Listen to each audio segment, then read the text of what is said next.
The words and actions we take turn on the very people we really are. And a handful of candidates on the stump for seats in the houses on May 12 are showing all and sundry why they don't deserve lawmaker status or any elective post.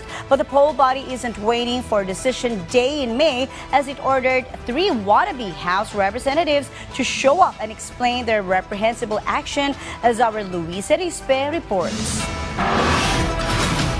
After the Commission on Elections released a show-cause order demanding an explanation from a Pasig congressional candidate for allegedly saying degrading words towards solo parents, the COMELEC followed up with a pair of show-cause orders today against 2 other candidates. First was against Peter Unabia, a gubernatorial candidate in Misamis Oriental, who uttered disgraceful words against Maranaos and women. And the second one was against Batangas gubernatorial candidate Jay Ilagan.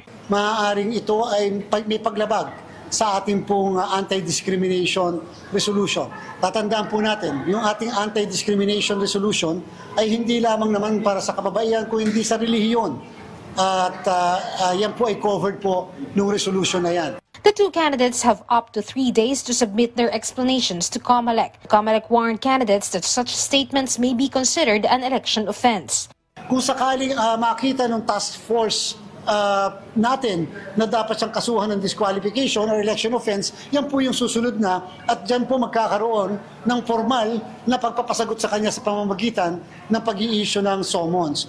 On the part of Pasig congressional candidate Christian Ian Sia, today was his given deadline to answer to COMELEC's order. But if he fails to submit, the COMELEC will still have to pursue the investigation. Failure sa nasagutin at magpaliwanag ay waiver po doon sa karapatan na magpaliwanag, and therefore magpuproceed po yung task force natin sa pag-determine kung dapat ba siyang kasuhan o hindi. Aside from incriminating statements, the COMELEC is also investigating the misuse of the emergency alert system of some candidates. If proven that the LGU may be behind such acts, the COMELEC should impose sanctions.